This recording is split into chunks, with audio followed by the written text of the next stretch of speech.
What happens? Well, first, I mean, I think there's so much about this process that causes us to quote Shakespeare. But the reality of it is that I think the significance, really the gravitas of the significance of the memo is the disintegration, frankly, of our process. People are playing politics with our process.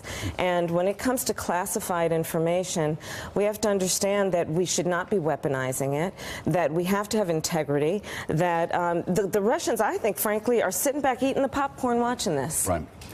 Right? Having a great time, enjoying this. Having a great time. And let's remember the underlying issue. Right. An adversarial country interfered in the election of the President of the United States. And he's worried about vindicating himself. And we cannot lose sight of that. We cannot lose sight of the fact that the intelligence community has been unanimous in finding that to be true. That we do know the underlying reason, among many, is that they want to interfere in the American public's confidence and trust in our government and our democracy. But by the way, yes, they interfered in the election. They actually interfered in this debate.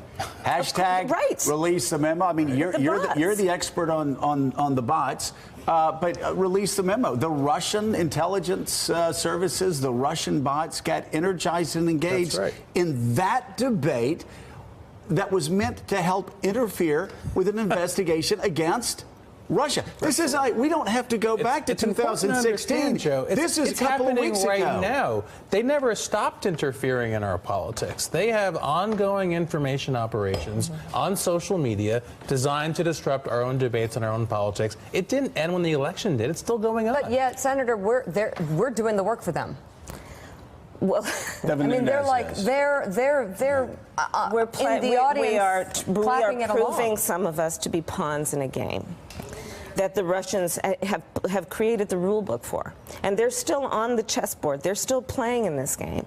And we are not seeing what's happening. We are not seeing that they are capturing something that is most precious to us as a country, which is the confidence we have in our democracy and our system of justice.